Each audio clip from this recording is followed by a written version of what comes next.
हमारी आज की कहानी का नाम है कंजूस बुआ।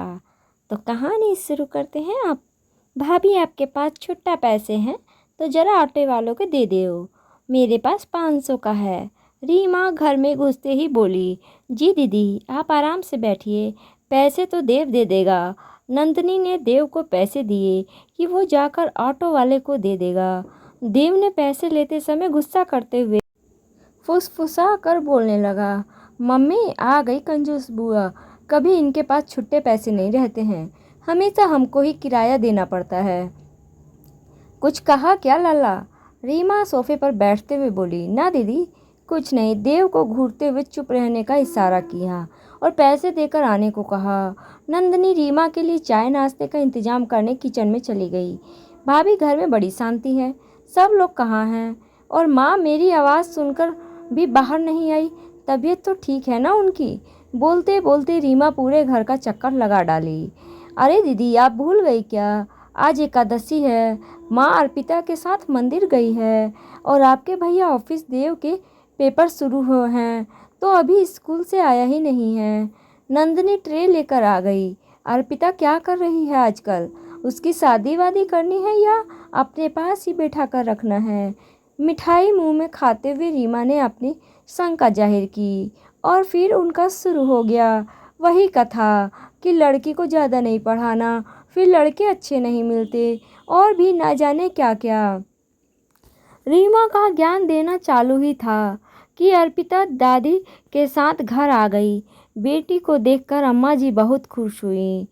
घर परिवार और बच्चे के बारे में पूछने के बाद माँ बेटी खाना खाकर सो गई और साथ ही नंदिनी को आदेश भी दे गई कि शाम को जल्दी उठा देना, शॉपिंग पर जाना है। और साथ ही यह भी कि छुट्टे पैसे रख लेना। शॉपिंग का नाम सुनते ही नंदिनी ने सिर पीट लिया। हो गया सत्यानाश। शॉपिंग करेंगी यह है, शॉपिंग करेंगी यह, और बिल भरना पड़ेगा मुझे।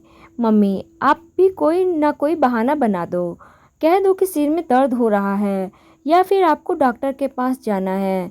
दोनों बच्चे अपने अपने आइडिया देने लगे। बेटा जी यह जानते पहचानते मुझे इनको जानते पहचानते मुझे पूरे 22 साल हो गए हैं। झट से सबके सामने बोल देंगी कि दिन भर घर में रहोगी तो सिर में दर्द होगा ही। मेरे साथ बाजार चलो, सब सिर दर्द चला जाएगा। और डॉक्टर को बोलूँगी तो कहेंगी ठीक है ना, पहले डॉक्टर के यहाँ नंबर लगा लेंगे और फिर उसी बीच शॉपिंग कर लेंगे। उनके साथ शॉपिंग पर जाने से तुम्हारे पापा और सभी रिश्तेदार दूर भागते हैं और कोई ना कोई बहाना बना ही देते हैं, लेकिन मैं हमेशा फंस जाती हूँ। क्या करूँ? जब अम्मा जी ही बोल देती हैं तो बहाना करना अच्छा नहीं लगता। पता है आज तक उन्होंने कभी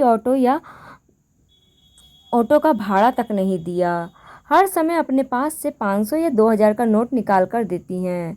नंदिनी बच्चों को रीमा की चालाकी से पैसे खर्च करवाने के बहाने बताकर अपने पर्स में छुट्टे पैसे रखने लगी।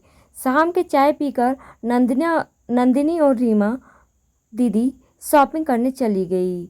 बाजार पहुंचकर रीमा दीदी सामान लेने लगी और जैसे ही दुकानदार ने कहा 150 रुपये, रीमा ने अपने पास से 2000 का नोट निकाल लिया और 2000 का नोट दुकानदार को देख के बोला, बहन जी छुट्टे दे दो, आज सुबह से इतनी बिक्री नहीं हुई है कि 2000 के छुट्टे हो।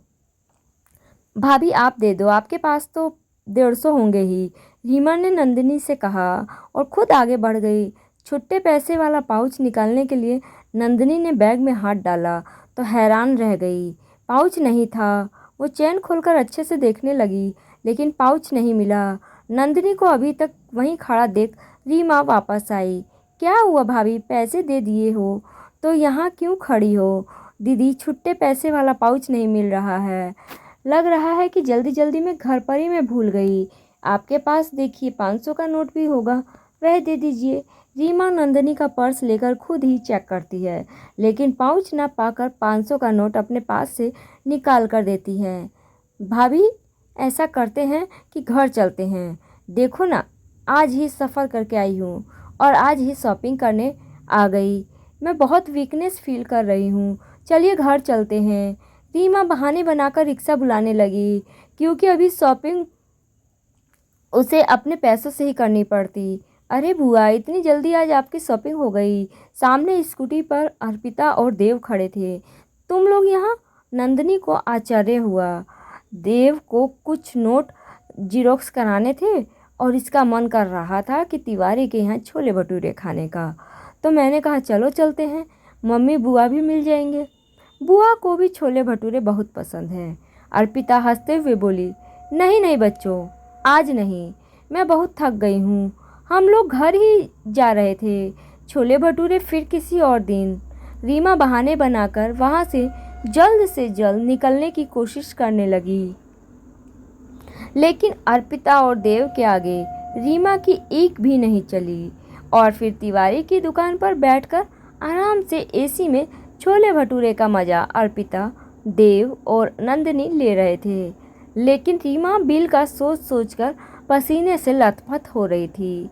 क्या बात है बुआ, हर बार तो आप 2 प्लेट छोले भटूरे चट कर जाती हैं और आज आपसे 1 प्लेट भी खाया नहीं जा रहा। देव की बात पर रीमा बस मुस्कुरा कर रह गई। बिल आने पर दिल मसोस कर झुके हुए आंखों से 2000 का नोट देखते हुए रीमा ने वेटर को ऐसे दिया जैसे आज उसकी अंतिम यात्रा हो। दीदी, मैं यह कह रही थी कि अभी तो 2000 के नोट के छुट्टे भी हो गए हैं और एसी में बैठकर नाश्ता करने से थकान भी दूर हो गई है। आप कहाँ रोज़ रोज़ बाज़ार आएंगी? आप ऐसा करो कि अपनी शॉपिंग पूरी कर लो। तिवारी की दुकान से बाहर आते हुए नंदिनी बोली, ना भाभी, अभी कोई शॉपिंग नहीं करनी। अरे ये सब सामान तो मेरे यहाँ भी मिलता है, फालतू में काहे को ढोकर लेके जाना। चलो घर चलो, मेरी तबीयत ठीक नहीं लग रही। रीमा चक्कर आने का इशारा करने लगी। अर्पिता ने जल्दी से एक रिक्शा बुलाया और रीमा और नंदिनी के घर के लिए निकल गए। अभी यह बताने की ज़रूरत नहीं थी कि रिक्शा का किराया रीमा ने ही दे दिया। अरे भाई, अभी उनके पास छुट्टे नहीं हैं का बहाना भी नहीं बचा था। एक राज की बात, नंदिनी बहाना नहीं बना पा रही थी। उसे पता ही नहीं था कि अर्पिता और देव ने वह पाउच निकाल दिया था और दोनों जानबूझकर बाजार पहुंचे थे ताकि कंजूस बुआ के 2000 के नोट के छुट्टे हो सकें। तो दोस्तों, ये थी हमारी आज की कहानी। कहानी कैसी लगी कमेंट में ज़रूर बताएं। धन्यवाद।